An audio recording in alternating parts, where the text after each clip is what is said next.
Round one. Salve Omnes, and welcome back to the channel. In this video I'm going to be sharing my thoughts on Peacekeeper after the changes the character received in the testing grounds. First I will quickly summarise Peacekeeper's changes and then give my feedback on said changes. If you have not yet completed the survey regarding the testing grounds, then I shall leave a link in the video description. Please make sure to complete the survey fully and with your honest opinions, but please make sure to consider that the goal is to make all characters viable across all game modes. Peacekeeper received a 5 damage buff to all of her heavy attacks. Dagger Cancel had its recovery shortened to allow Peacekeeper to dodge sooner afterwards, other recoveries remained unchanged. Heavy finishes and the second part of the zone attack became unblockable when locked onto a bleeding target. Zone attack is now enhanced and gives a heavy parry reaction when parried. Zone attack now feints at normal timings. Zone attack can soft feint into dodge, guard break and dagger cancel at normal timings, and deflect had its input changed from light to heavy attack. So, Peacekeeper overall got a lot of buffs in the testing grounds. Without question, Peacekeeper is stronger. Peacekeeper benefits mostly from her changes in duels. It's not too difficult to land a bleed and unlock your pressure. With her soft feint options, PK can keep you on your toes in a fight and it's a welcome change. She still has difficult matchups such as Blackbriar and Conqueror, but overall her effectiveness as a duelist is much better. Her damage, however, is a problem in duels, as once she bleeds her target, she can overwhelm her opponents with a lot of damage if they make a couple of bad reads. Whilst her changes are without question improvements, they are not perfect, but they do make her a better duelist. However, the goal of the testing grounds was to make the characters receiving changes more viable for tournament level play, and that means talking about 4v4 Dominion.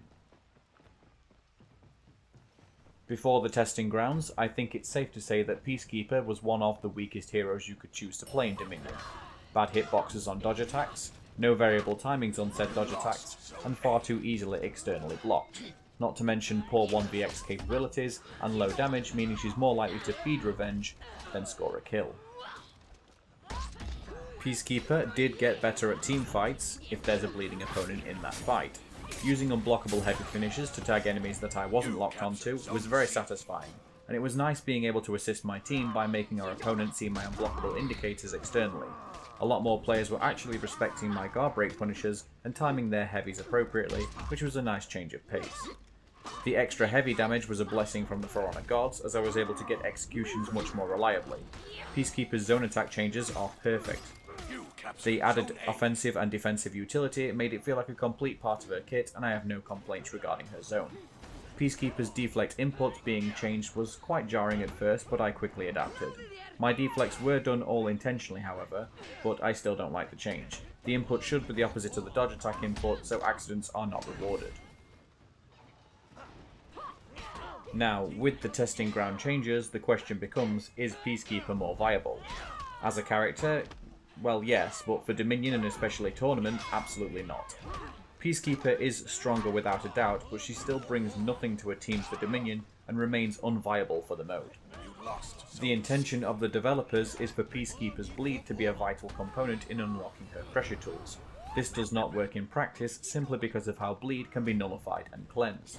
Healing cleanses bleed, and not only removes the bleed status, but also removes the remaining damage over time left on the bleeding target before that heal was applied. This means that feats and perks that heal, standing in a zone that your team controls, getting an execution, and even character exclusive methods like Shaman's Blood Trance or Shigoki's Demon's Embrace can completely nullify bleed. With Peacekeeper's pressure and best tools locked behind the requirement of having her target bleed, this is a huge drawback for her and her team, giving the prevalence and power of healing in Dominion. This in the same season that a new hero was released with 3 very good healing feats that affect multiple people. Griffin's feats aside, giving PK players the middle finger, the testing grounds also saw Warden get used a lot more frequently, being one of only 2 users of the feat Thick Blood, a feat that ignores bleed for 3 seconds, making Peacekeeper a detrimental pick to combat Warden. Peacekeeper will never be viable so long as bleed can be ignored and cleansed the way it can be now. And if there's no intention of changing it, then why does Peacekeeper have the requirement of having her opponents needing to bleed at all? Warden, Blackbriar, Gladiator, Raider, Berserker, Jormungandr, Shaman, Kensei, Shigoki, Orochi, Hitokiri, Jangjun, and Janhu can all access an unblockable heavy finisher as their second move without issue. Peacekeeper, who benefits greatly from the unblockable heavy finishers, must meet the prerequisite of bleeding her opponents before she can access this in a game mode that greatly counters bleed due to how the game's mechanics work. With all that said, however, when she does have her pressure, it's good. She feels fun to play and she's powerful. I still believe that her bleed damage from Deep Gouge needs reducing by 5 points, and her triple stab punish is too high. I would have liked to have seen Peacekeeper have more chain options added to make her a little more sustainable in 1vx, whilst giving her less obvious chain pressure. The testing grounds also left Peacekeeper at frame disadvantage after landing a dagger cancel, something that discourages Peacekeeper to attack once she has landed her bleed, something that is very counterintuitive to the intentions of her bleed reliant buffs.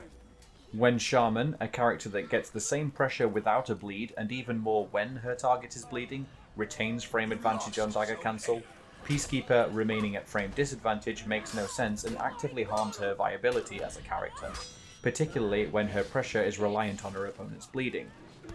The last complaint I have is that Peacekeeper remains locked to a static dodge attack timing. Her dodge attack is good in some regard, don't get me wrong. She can execute, and it's a heavy attack so only a light punish, and she can confirm a bleed stab, but the hitbox doesn't lend itself very well to teamfights given that it's a stab compared to her contemporaries using wide slashes for their dodge attacks. The fixed timing makes it far too easy to bait and punish, leaving Peacekeeper to make bolder reads than that of other dodge attack heroes.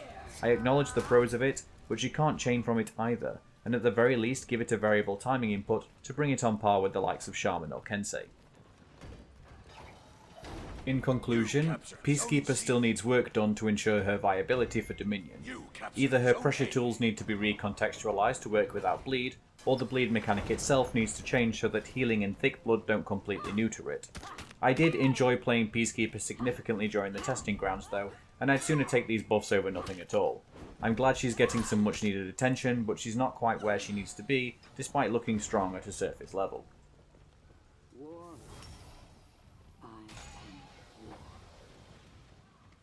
Anyway, that's it for my review on Peacekeeper in the testing grounds. I will leave you with the rest of the footage, and I'd greatly appreciate it if you saw it through to the end.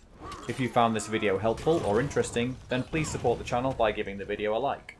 If you haven't already, then please consider subscribing and remember to tick the bell icon to receive notifications of new content. Thank you so much for watching, and I will see you in the next video. Ciao for now.